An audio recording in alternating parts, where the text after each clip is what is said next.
Have you ever paused to consider what it genuinely means to be the sole master of your money? Mhm. No banks, no intermediaries, just you and your digital assets. Imagine a personal vault, kind of hidden in plain sight, where only your keys unlock your wealth. Yeah, it's a powerful idea. It's an incredibly empowering vision, right? But it's also one that comes with profound responsibilities. Today, our deep dive is dedicated to precisely that: crypto wallet security, becoming your own bank. And this isn't just for the crypto veterans, it's absolutely vital for anyone stepping into the digital asset space, whether you're like taking your first steps or you're already deeply immersed. Absolutely cool. We've gathered a stack of expert sources, insightful articles, practical guides, and, well, our mission is to distill that wealth of information into the most crucial nuggets of knowledge. We want to give you a genuine shortcut to being well-informed, equipped to navigate this frontier safely and confidently. Yeah. So let's unpack the layers of this fascinating challenge. That's a perfect way to set the stage because, becoming your own bank, Yeah. it isn't merely a catchy phrase in the world of digital assets. It's the fundamental shift that cryptocurrency introduces. Right. It hands individuals direct, unmediated ownership of their finances, which is, well, immense power. Right. But with that power, as you highlighted, comes an equally immense responsibility for security. Yeah, that's the catch. Exactly. In this truly decentralized world, there are no central authorities, no forgot password buttons, and critically, no customer service lines to call if you make a mistake or, fall victim to a scam. No safety net. Pretty much. So this deep dive will equip you with the knowledge to proactively avoid those common and often catastrophic pitfalls. You'll discover not just the rules, but the underlying logic that makes securing your digital assets both surprisingly simple in principle, yet absolutely non-negotiable in practice. It's really about building an unshakable foundation for your financial future. Absolutely. An unshakable foundation. I like that. And to truly build that, we have to start with the most basic, yet often misunderstood concept. When we talk about a crypto wallet, there's still a lot of confusion out there, right? Many people imagine it's like a digital version of a physical wallet actually holding their digital coins. Can you maybe cut through that noise and clarify what a crypto wallet really is at its core? Yeah, great question. And it's a critical distinction to make right off the bat. You're right, a crypto wallet doesn't actually hold your digital coins like a physical wallet holds cash. That's a common misconception. Think of it more like this. Your car isn't inside your car key, right? But the key gives you access to drive your car. In the same vein, your cryptocurrency isn't stored in your wallet. Instead, your crypto assets actually reside on the public ledger, the blockchain. That's where they live. Okay, so they're on the blockchain. Exactly. Your wallet, then, is simply a tool. It stores the private keys. These are secret cryptographic codes, kind of like a super complex password that prove you own those assets on the blockchain and, crucially, allow you to move them. So the keys are the important part. They're everything. It's essentially your unique digital signature for transactions. Without the keys, you have no control. And once we grasp that fundamental idea that the wallet holds the keys, not the coins, the next foundational distinction in crypto security becomes much clearer. And that's the difference between hot wallets and cold wallets. This is where, strategy really begins to emerge. Okay, hot versus cold. So if the wallet holds the keys, how does that distinction play out? What's the practical difference for someone trying to secure their assets between hot and cold? It really boils down to connectivity, internet connectivity. And that single factor dictates both the convenience and the risk level. Let's start with hot wallets. Think of these as your everyday pocket. By definition, these wallets are connected to the internet for easy access. They're online. That means their private keys are, at some point, exposed to an internet connection, even if just briefly during a transaction. This persistent internet connection is, well, their greatest convenience. It makes them easy to use. But also their weakness. Exactly. It's their primary vulnerability. Think about the cash you carry in your everyday pocket. Yeah, easy to spend, easy to lose. Precisely. It's easy to pull out and use for immediate purchases, but it's also the most susceptible to being lost or stolen. Same idea here. You've likely encountered examples of hot wallets, things like MetaMask. Oh yeah, the little fox icon in the browser. That's the one. A widely used browser extension wallet, especially for interacting with decentralized applications. Or you have things like Trust Wallet and Coinbase Wallet, which are popular mobile apps. For apps on your phone. Yeah. What all these have in common is that they are software-based, and they rely on your device's active connection to the internet. Now, the benefits of hot wallets are pretty straightforward. They offer incredible convenience for frequent transactions, you get immediate accessibility to your funds, and they're generally quite user-friendly. Makes them a common entry point for newcomers. So good for day-to-day stuff. Exactly. Ideal for active trading, making small, frequent payments, or interacting with those decentralized applications, often called dApps. dApps, right, the apps built on the blockchain. Yeah, those things where you need constant connectivity for signing transactions. Hot wallets are great for that. However, and this is a big however, the drawbacks are equally significant.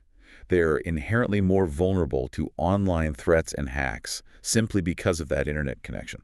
How does that vulnerability actually show up? Like, what are the real risks? Good question.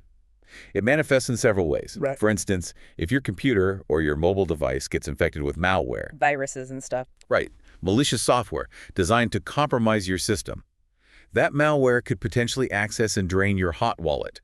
It could log your keystrokes, steal files. Phishing attempts are another huge one. Those fake emails and websites. Exactly. Scammers create fake websites or messages designed to trick you into revealing sensitive information, like your password or seed phrase, or trick you into connecting your wallet to a malicious site that drains it. And, of course, if your device itself is compromised through other exploits, maybe a vulnerability in the operating system, your funds could be drained without you even doing anything specific. Wow. Okay. So, convenient, but you need to be really careful. Extremely careful. High degree of caution and awareness is absolutely essential. Now, let's pivot completely. Let's talk about cold wallets. Think maximum security, offline power, or your secure home vault. Okay, the opposite of the everyday pocket. Exactly the opposite. In stark contrast, cold wallets are kept completely offline. This is their defining characteristic and the absolute source of their superior security. Because their private keys are never exposed to the internet, they are generated and stored entirely within the device. Isolated from online threats, they are fundamentally immune to online attacks. So, hackers just can't get to them online. Correct. They cannot be directly drained by online hackers or compromised by malware on your computer simply because there's no digital pathway for that to happen. The keys stay offline. Prominent examples. You've probably heard of Ledger and Trezor. Yeah, little USB stick-looking things. Those are the main ones. Physical hardware devices. They incorporate a special secure element chip, kind of like what you'd find in a modern credit card, which is specifically designed to isolate and protect your private keys. Another example, maybe less common now but still valid, is a paper wallet. Just printing the keys on paper. Essentially, yes. Your private keys are simply printed out, maybe as text or a QR code, on a physical piece of paper, completely offline. Okay, so the benefits seem pretty obvious then. Max security. Paramount benefits. They offer maximum security, they're immune to malware affecting your computer, and they cannot be drained by online hackers. This offline storage is precisely why they are much safer for long-term storage of your digital assets. Think of it like putting your significant savings or your most valuable physical possessions in a sturdy home vault or maybe a bank safety deposit box rather than carrying them around in your pocket every day. Makes sense. But there must be downsides, right? Less convenient. Definitely. The cons are also clear. They are less convenient for quick transactions. You can't just whip it out and send crypto in 2 seconds. And they require physical access to the device itself for every single transaction you want to make. You usually have to plug it in, enter a PIN, physically confirm the transaction on the device screen. So it's deliberately a bit slower, more involved. Exactly. And that deliberate friction is actually a security feature, not really a bug. It forces you to be more intentional and mindful about your transactions, slows things down, makes you double check. Okay, so use cases are mainly long-term holding. Primarily. Crucial for long-term storage, savings, and significant investments. If you're holding a substantial amount of crypto that you don't intend to actively trade or spend frequently, a cold wallet is absolutely the gold standard. Now, what's really fascinating here is that serious, experienced crypto users, they often employ both types of wallets strategically. Ah, okay. Not just one or the other. Right. They might use a hot wallet, maybe a mobile app or browser extension for their everyday spending or active trading, but only with smaller amounts, like carrying some cash for daily expenses. And then they move the bulk of their holdings, their serious investments, their long-term savings, to a cold hardware wallet for secure, long-term storage, like putting the majority of your money into that vault. So you're managing risk across different types of storage. Precisely. It's about intelligent allocation of your assets across different security profiles based on how you plan to use them. And this really raises an important question for everyone listening. How do you want to balance accessibility with security based on your specific crypto strategy? It's not always an either scenario. It's often about finding that right mix. That concept of intelligent allocation, yeah, and knowing when to prioritize convenience versus like ironclad security, that's absolutely critical. It's like knowing when to keep cash in your wallet versus putting it in the bank or, a safe at home. Hmm. But speaking of banks, or maybe the lack of banks, that brings us to the next crucial distinction in the world of crypto. The concept of actual control. Who truly holds the keys? And therefore, who truly controls your digital assets? Hmm. This leads us straight to the idea of custodial versus non-custodial wallets. What's the fundamental difference there, and why does it matter so much? This distinction.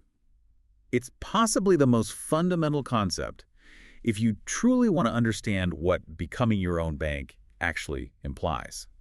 It directly dictates the level of ownership you have, and, critically, the level of responsibility you shoulder for your funds. Let's start with custodial wallets.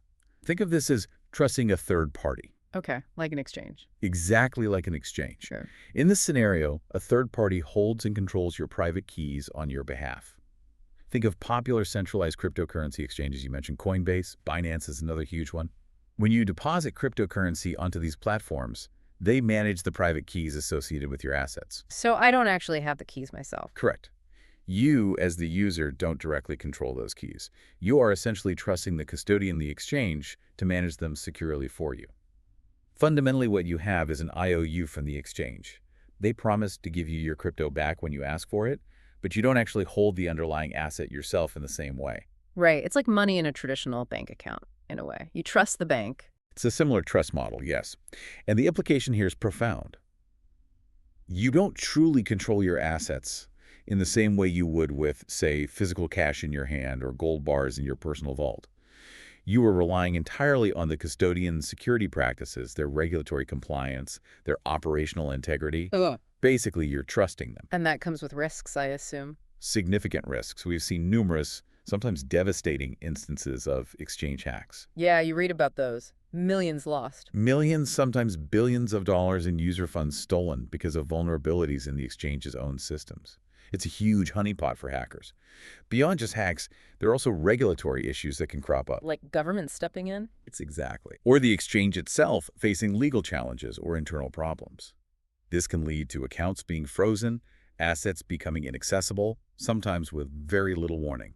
Your funds could be locked up. And of course, there's the inherent risk of a single point of failure. If that central custodian is compromised, whether by hackers, regulators, or internal failure, all their users' funds are potentially at risk simultaneously. Okay, so that's custodial. Trusting someone else. What's the alternative?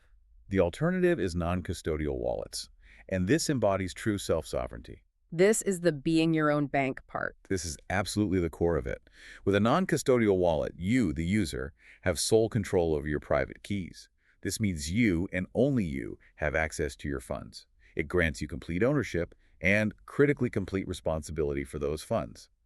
This is where that famous crypto mantra really comes to life. Not your keys, not your crypto. If you don't hold the keys, you don't truly own the crypto. And the sources we looked at really emphasized this, didn't they? Extremely clearly and consistently. The strong recommendation echoing through almost all expert advice is, always aim for non-custodial if you're serious about crypto. The why behind this is simple. It embodies the core principle of decentralization and financial sovereignty that underpins the whole cryptocurrency movement in the first place. You are no longer dependent on a centralized entity that could be hacked, that could be shut down by regulators, or that can freeze your account for reasons you might not even understand. You hold the ultimate power. But also the ultimate responsibility. Exactly. So what here is enormous. Financial freedom in crypto means freedom from intermediaries, yes. But that freedom comes packaged with the very serious, non-delegable responsibility of securing your own keys. It means understanding, really internalizing, that there's no forgot password button if you lose access. There's no central authority to appeal to if your keys get compromised. It's all on you. So it really forces you to ask yourself a fundamental question. It does. What trade-offs are you willing to make? Are you willing to trade the absolute, undeniable control over your own digital wealth for the convenience of letting someone else handle the security? Or do you prioritize that self-sovereignty above all else? It's a question every single crypto user needs to confront and answer honestly for themselves based on their risk tolerance and their goals. That's a truly powerful point, and it perfectly sets the stage for what many, many experts consider the single most critical aspect of crypto security, the ultimate secret, the master key to your entire digital vault, your seed phrase. Yes, the seed phrase. I've heard it said quite dramatically, if you know the sequence of words, you have complete control. If you lose this seed phrase, you lose your crypto forever.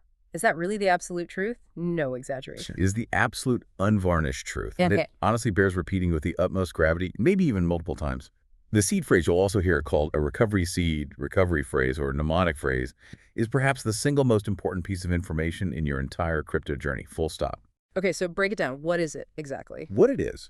A seed phrase is typically a sequence of 12 or 24 seemingly random words generated in a very specific order.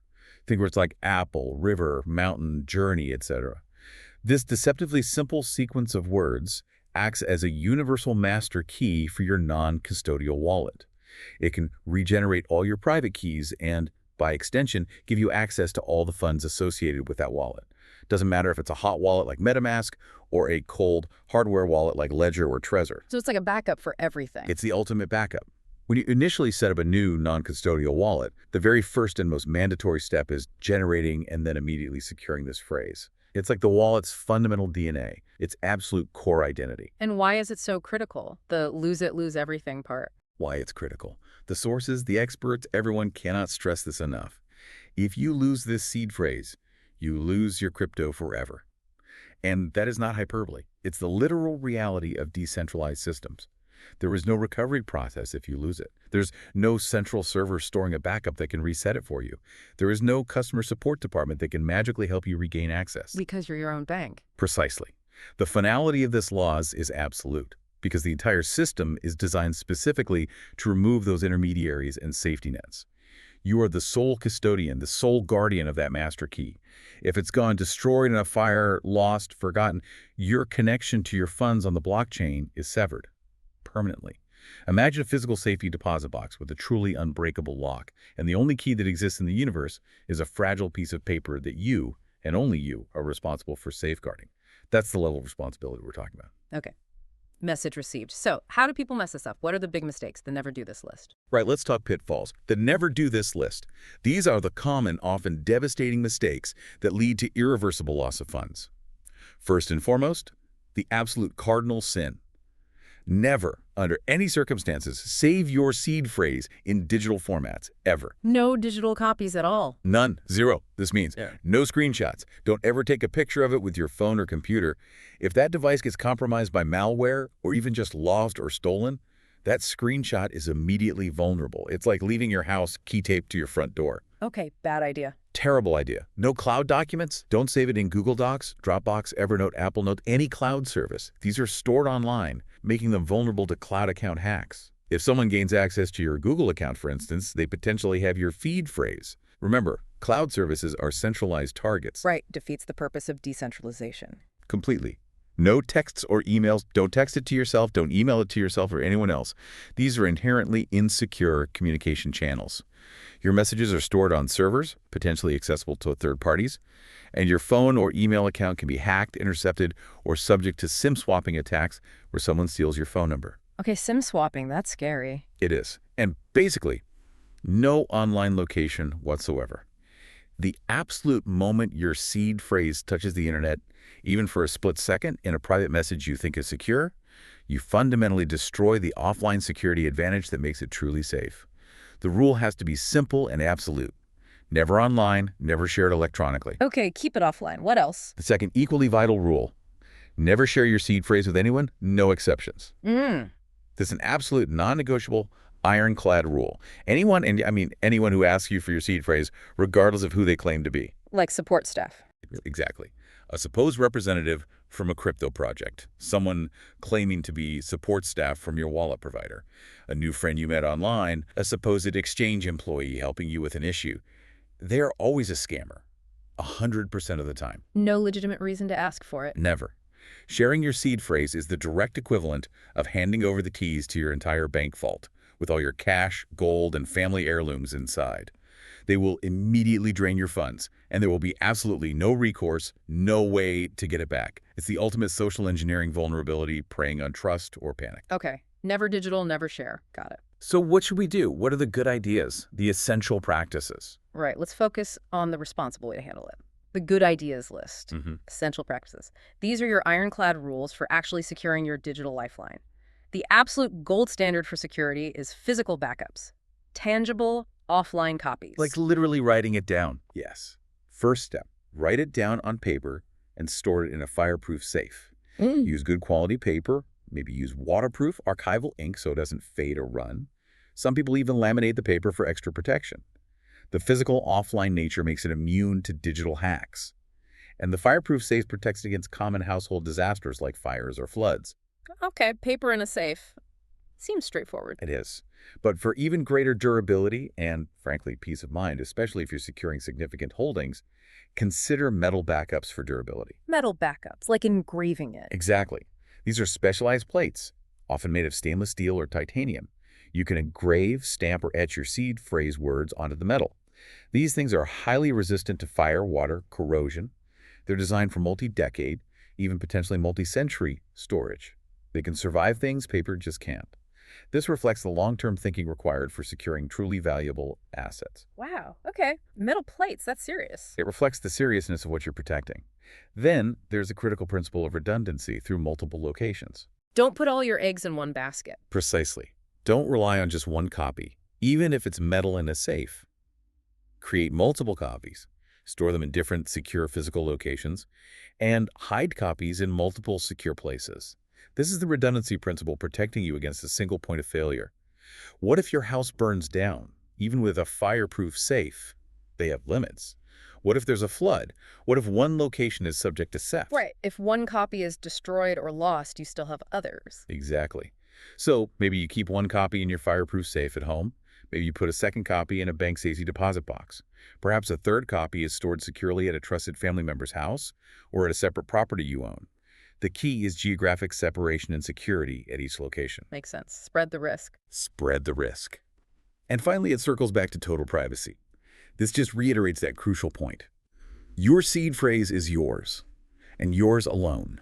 It's your responsibility, and it should never be shared, maybe not even with those closest to you, unless you have absolute, profound trust and they fully understand the immense implications and how to secure it themselves. So when you set up a wallet, this is the first thing you do. Write it down, secure it.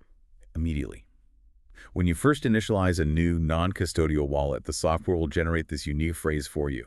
It will then prompt you, usually multiple times very insistently, to write it down carefully and then probably verify it by re-entering the words in the correct order. That is the moment. Before you do anything else, before you send any crypto to the wallet, you follow these crucial steps. Write it down accurately, maybe make your multiple copies, and get them secured offline. It is truly the foundational bedrock upon which all your crypto security rests. Get this wrong, and nothing else matters. That's powerful, the seed phrase. Yeah. Yeah, it's clearly the ultimate vulnerability or the ultimate strength, depending entirely on how you handle it.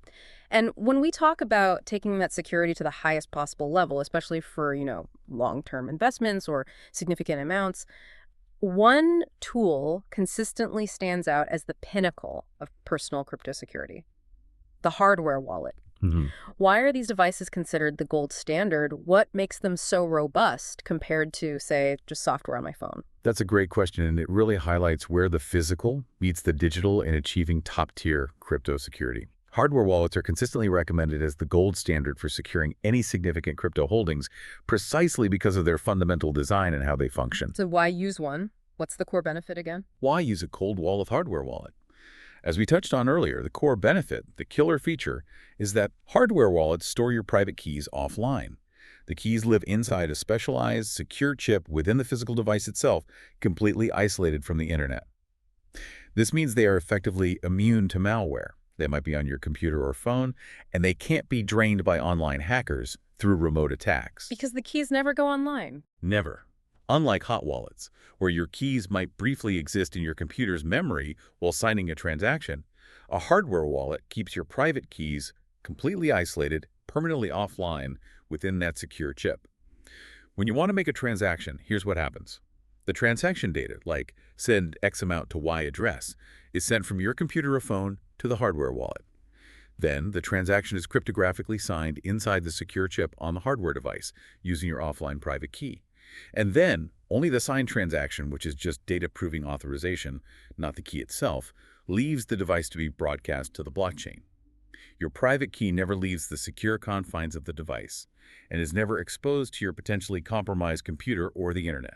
Okay, that makes the security proposition much clearer. It's like a tiny offline vault just for the keys. Exactly. That's why the analogy of putting your cash in a home vault instead of your pocket is so apt, especially for long-term investments or large amounts. Your critical keys are protected in a dedicated, physically secured environment designed for one purpose. Right. But getting one and using it correctly seems crucial too. What are the key steps there? The things people must get right. Absolutely critical. The crucial steps for secure acquisition and use of a hardware wallet are paramount.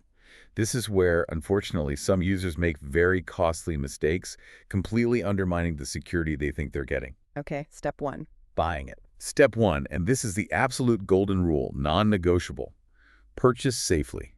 This means buy only from the official manufacturer's websites, never, ever from marketplaces or resellers. So no eBay, no Amazon Marketplace sellers. Absolutely not. Avoid third-party sellers on Amazon, eBay, or any other reseller platform like the plague. This recommendation is paramount because of the very real and grave risk of device tampering or receiving pre-configured devices from these unofficial sources. Tampering. Wow. When you buy from an unofficial source, you have zero guarantee that the device hasn't been intercepted somewhere along the supply chain, opened up, had malicious firmware installed, or even worse, been pre-configured with a seed phrase that the seller already knows and recorded. Wow, so they could just wait for you to load it up with crypto. And drain it instantly. Mm. Because they already have the master key, the seed phrase that controls it. Think about it. The device itself is supposed to be the unbreakable bastion of your security. If that bastion is compromised before it even reaches your hands, all your other security measures become completely useless. Okay, so buying direct from Ledger or Trezor or whoever is the only safe way. It's the only way to have confidence that the device is authentic, factory sealed, and hasn't been tampered with. Don't try to save a few bucks buying secondhand. The risk is astronomical. Got it. Rule 1, buy direct. What's next? Setting it up. Exactly. Step 2, set up securely. Once you receive your device directly from the manufacturer, it's crucial to follow the manufacturer's instructions exactly. Don't wing it, don't skip steps, and verify device authenticity using the steps the manufacturer provides. This often involves checking for holographic seals on the packaging, performing software integrity checks during setup, or looking for unique physical features that prove it hasn't been opened or messed with. Read the manual, basically. Meticulously adhere to the official guides. It's non-negotiable. Now, a critical part of this initial setup is that the device itself will generate your unique recovery seed, that 12 or 24-word seed phrase we just discussed. It is absolutely vital that you create and secure your recovery seed immediately during the setup process, writing it down and storing it offline using all the best practices we covered. Never, ever use a seed phrase that came pre-printed on a card inside the box or one someone gives you. Always generate a fresh, new one on the device itself during setup. This ensures true randomness and that only you have access to it. Okay, setup done right, seed phrase secured offline. Now, getting the crypto onto it. Right. Step 3, transfer assets wisely. After setting up your shiny new hardware wallet, the next logical step is moving your crypto off exchanges or maybe from a less secure hot wallet onto your new secure cold storage. And remember, this isn't like sending a regular email or a bank transfer where mistakes can sometimes be reversed. Crypto transactions on the blockchain are generally irreversible. So you need to be careful sending it. Extremely careful. Which brings us to a crucial, often overlooked, but incredibly valuable safety step. The small test transaction. Ah, yes, you mentioned this. Send a tiny bit first. Always. Start with small test transactions before large transfers. I honestly cannot emphasize this enough. Why is this so vital? Because as we said, there's no undo button in crypto. Sending funds to the wrong address, maybe you typoed it, maybe you copied the wrong thing, maybe the device wasn't set up quite right, can lead to the permanent, irreversible loss of those funds. So the test is like insurance against a big mistake. It's exactly. A small test transaction, maybe just $5 or $10 worth of the specific crypto you plan to move, allows you to verify everything with minimal risk. You verify that your hardware wallet is set up correctly. You confirm that the receiving address displayed on your computer matches the one shown on the hardware wallet's secure screen. This prevents clipboard hijacking malware. And you ensure the whole send and receive process works exactly as expected. You send that small amount, you wait for it to confirm on the blockchain, you verify it has arrived safely in your hardware wallet's account using its companion app, like Ledger Live or Trezor Suite. Once you have that successful confirmation, then, and only then, can you proceed with transferring your larger amount with full confidence. It's your ultimate safety net against potentially catastrophic errors. That small test transaction. It's such a simple yet brilliant safety measure. Truly invaluable advice. It really reminds you that every single transaction in crypto is final and needs care. But, okay, let's say you've done everything right. You bought direct, set up carefully, secured your seed phrase like Fort Knox, did your test transaction.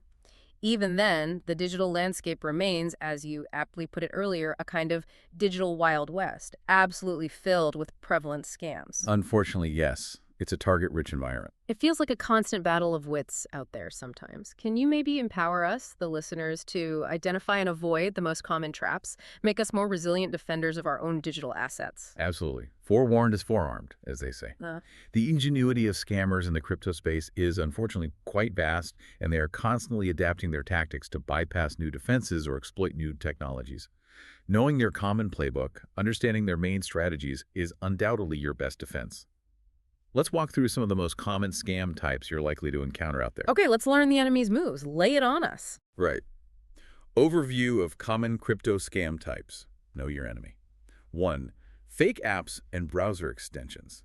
This is a big one. Scammers put a lot of effort into creating malicious applications or browser extensions designed to look identical to legitimate trusted wallets like MetaMask or Trust Wallet, or maybe even official mobile apps from big exchanges. Where do you find these fake ones? They might appear in unofficial third-party app stores, or you might be redirected to a fake download website through misleading search engine ads. Sometimes scammers even buy ads for misspelled versions of real wallet names, or maybe through phishing links sent via email or social media. The danger here is twofold. These fake apps are often designed to steal your seed phrase or your private keys the moment you try to import your existing wallet into them. Or they might simply contain code that drains your wallet as soon as you connect it or approve a transaction. So how do you avoid them? The golden rule here is crystal clear. Always verify wallet apps and extensions through official channels only. This means downloading directly from the official website, e.g. go to metamask.io yourself, don't click a link and use their download link, or from the trusted official app stores like the Apple App Store or Google Play Store, and even then, double-check the developer name and reviews. Never ever download wallet software from random links, email attachments, Telegram groups, or suspicious search results without triple-checking the source's authenticity. 2. Phishing attempts. These are incredibly common and often very sophisticated and insidious. The fake emails and messages again? Exactly. You might receive urgent-sounding messages, often via email, social media, direct messages, DMs, maybe Discord, sometimes even text messages. They'll claim things like, your wallet has been compromised and requires immediate action, or your exchange account needs immediate verification to avoid suspension. Sometimes they mimic security alerts. These messages are expertly crafted to create panic, urgency, and fear, trying to bypass your rational thinking and trick you into clicking malicious links immediately. What happens if you click the link? Those links will typically lead you to fake websites that perfectly mimic the legitimate login pages for exchanges like Coinbase or Binance or wallet interfaces like MetaMask. The goal is simple: get you to input your login credentials, username, password, or, even worse, your precious seed phrase on their fake site. And then they just log in as you or steal the keys. Instantly, they harvest your credentials or seed phrase and use them immediately to drain your actual wallet or account. So the key takeaway: be extremely wary of any urgent messages about wallet compromise or account issues. That sense of urgency is a classic, massive red flag in almost all phishing attempts. Legitimate services will never ask you for your seed phrase or private keys via email, DM, or text message. They just won't. 3. Fake giveaways and airdrops. This scam preys mercilessly on FOMO, the fear of missing out, and, let's be honest, the natural human desire for free money or quick gains. The send me one, get two back type of thing. It's exactly that classic scam structure. You'll see posts or messages, often on social media platforms like X, formerly Twitter, Telegram, Discord, even YouTube comments, making unbelievable promises. Send us 0.1 ETH and we'll send you back 1 ETH instantly. Or participate in this exclusive token airdrop, just send a small verification fee of crypto to this address and get 10x back.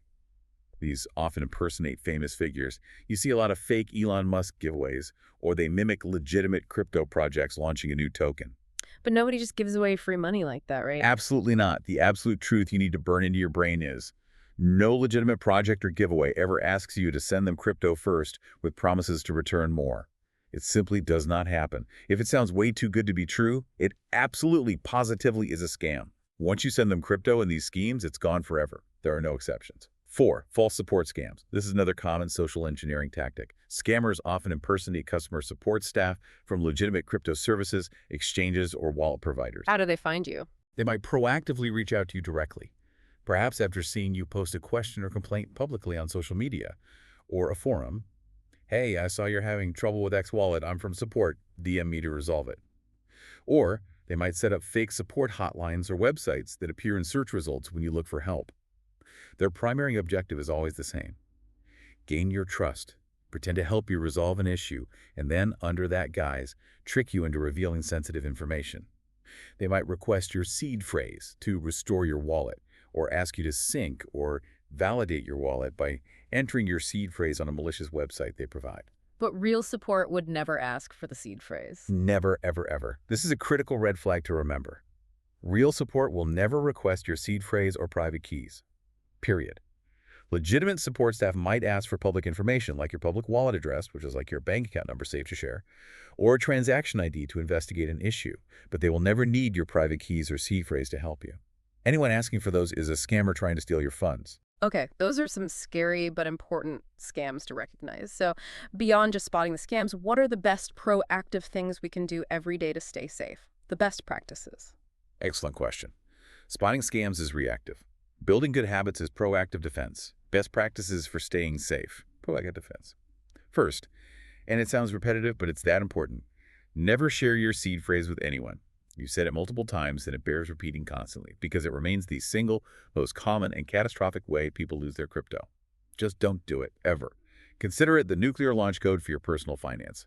First, and it sounds repetitive, but it's that important. Second, bookmark your legitimate crypto sites like metamask.io, ledger.com, coinbase.com, or whatever services you regularly use. And always use those bookmarks to navigate to the sites, instead of relying on search engine results or clicking links from emails, DMs, or social media posts.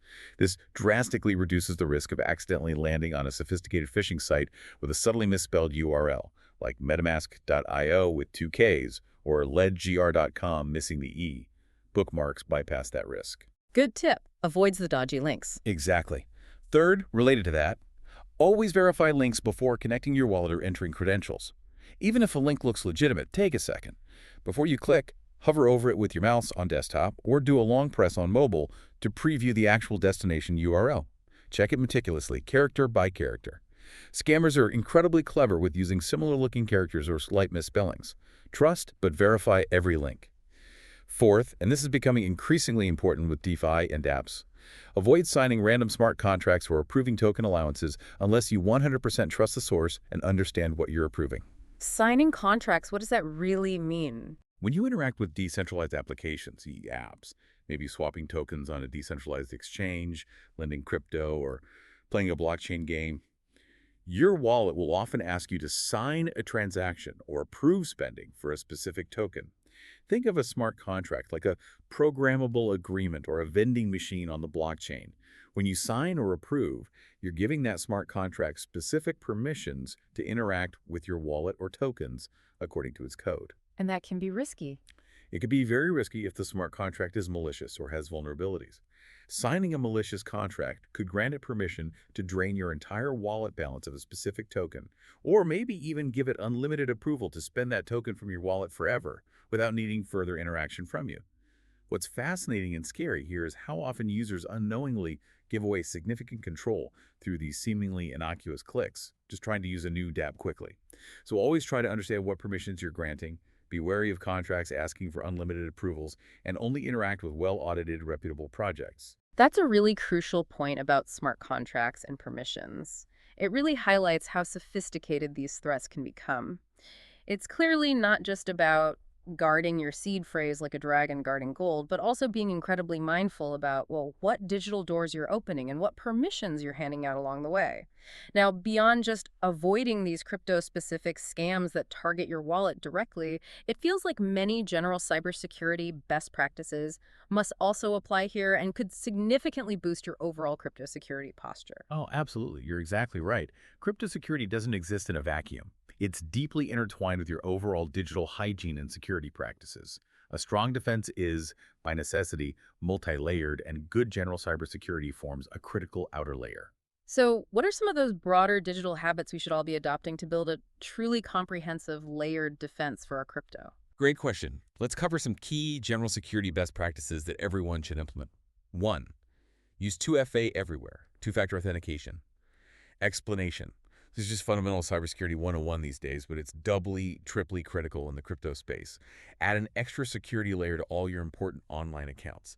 You absolutely know how important two-factor authentication or multi-factor authentication, MFA, is for things like your primary email account, your bank account, maybe your main social media. Well, it's arguably even more critical for any crypto-related accounts. Host speaker. Beyond just a password. Expert speaker. Exactly. Beyond just a password, 2FA requires a second distinct form of verification to prove it's really you logging in. This could be a time-sensitive code generated by a dedicated authenticator app on your phone, like Google Authenticator, Authy, or Duo, or ideally a physical security key, like a YubiKey that you plug in or tap. Some services still offer SMS codes, but those are generally considered far less secure. Host speaker. Why is SMS less secure? Expert speaker. Because of the significant risk of SIM swapping attacks. That's where a scammer tricks or bribes your mobile phone carrier into transferring your phone number over to their device.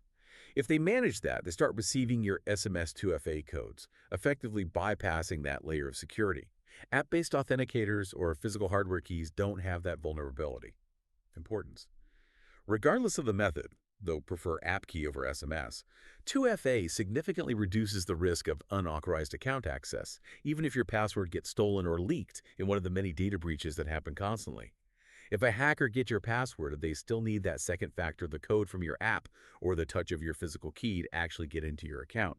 It provides a crucial barrier. Use it religiously on your email accounts, especially the one linked to your crypto stuff, your social media, and absolutely positively on any centralized crypto exchange accounts or platforms you use. No excuses. 2. Consider a dedicated device. Concept. This might sound a bit extreme to some, but for enhanced security, especially if you handle significant amounts of crypto. Consider using a separate computer, or even just a wiped, basic mobile device exclusively for your crypto transactions. Oh, speaker. Like a laptop you only use for crypto. Expert speaker. Exactly. Or maybe an old smartphone that you've factory reset and installed nothing on except your necessary crypto wallet apps. Benefit. The core idea here is isolation. This practice isolates your sensitive crypto activities from your general internet browsing, your email checking, your social media scrolling, downloading random files, clicking questionable links, all the common online activities where you're much more likely to encounter malware or phishing attacks, host speaker. So it reduces the chances of the crypto device getting infected. Expert speaker. Precisely. By segregating your environments, you drastically minimize the attack surface for your crypto assets. If we connect this to the bigger picture, it's all about compartmentalizing risk. If your everyday computer used for browsing and email gets compromised, that compromise doesn't automatically grant the attacker access to the device holding your crypto keys or managing your transactions. It's like having a sterile, secure laboratory or workbench just for your most sensitive financial operations, separate from the messy outside world. It's a powerful security technique if feasible for you. 3. Regularly review permissions and connections. Practice. This ties back directly to that smart contract point we discussed, but it's a broader, ongoing maintenance task. Regularly check and revoke wallet connections and token allowances. A speaker. What does that mean? Checking connections. Expert speaker. When you interact with various decentralized applications, DApps, DeFi protocols, NFT marketplaces, etc., you often grant them permission to connect to your wallet to view your balance or activity. More significantly, you grant specific token allowances or approvals, permission, for that dApp smart contract to spend a certain amount, sometimes an unlimited amount, of a specific token from your wallet on your behalf. Expert speaker. Over time, as you try out different dApps, you might accumulate a lot of these active connections and allowances, some of which might be to projects you haven't used in months or years, or maybe even to a project that has since been exploited, abandoned, or turned out to be malicious. Host speaker. And those old permissions could be a risk. Expert speaker. A huge potential risk. An old, forgotten, maybe unlimited token approval to adapt that later gets compromised could allow hackers to drain all of that specific token from your wallet without any further action required from you. It's like leaving keys scattered around for old locks you don't use anymore. Tools. Thankfully, there are excellent, easy-to-use tools available for this.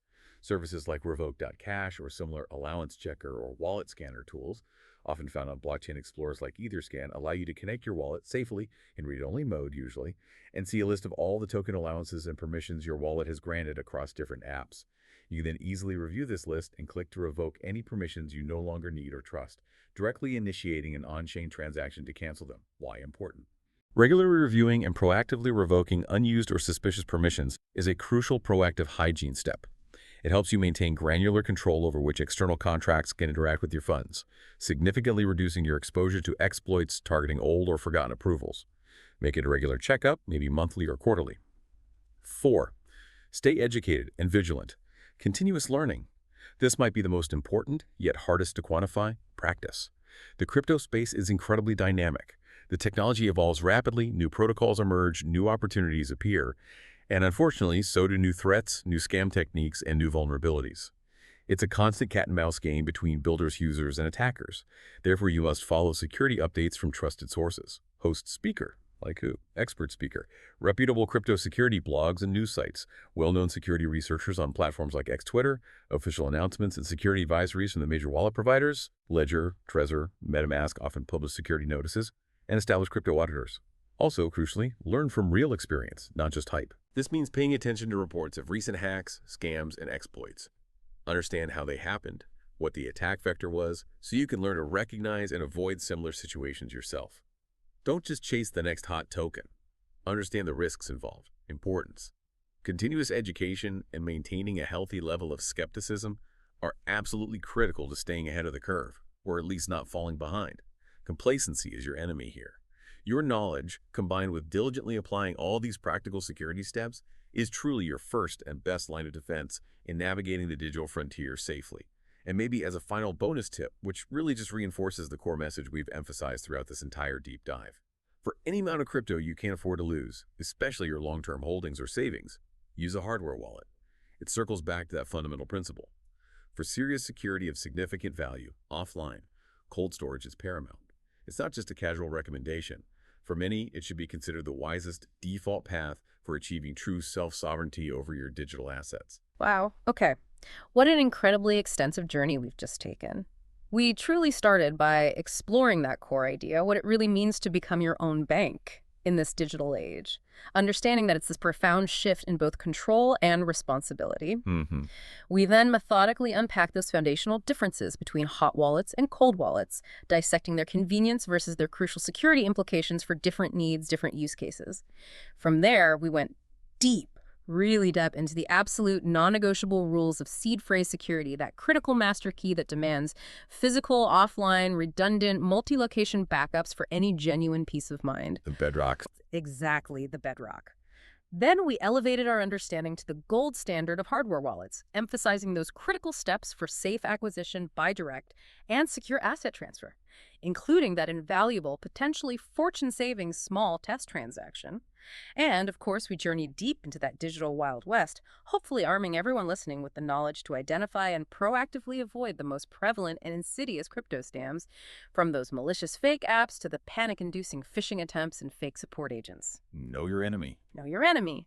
And finally, we wrapped it all up by building out a comprehensive, layered defense strategy, highlighting those essential general cybersecurity best practices like using strong 2FA everywhere, considering dedicated devices for isolation, and that crucial ongoing task of reviewing and revoking wallet permissions.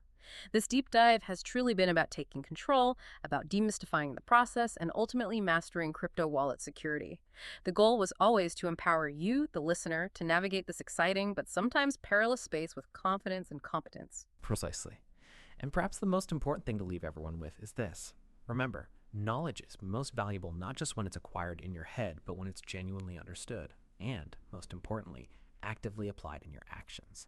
In this world of self-sovereignty that crypto enables, your security isn't just some optional best practice or recommendation you can ignore. It's the absolute cornerstone, the very foundation of your financial freedom and control. So maybe the final thought to ponder is this.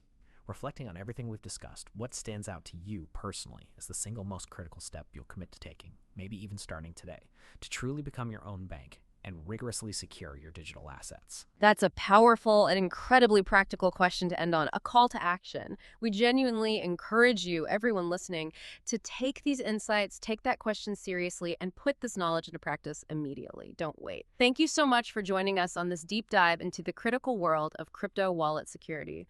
We sincerely hope you feel significantly more confident, more prepared, and more empowered to protect your digital assets, effectively becoming the secure master of your own digital vault.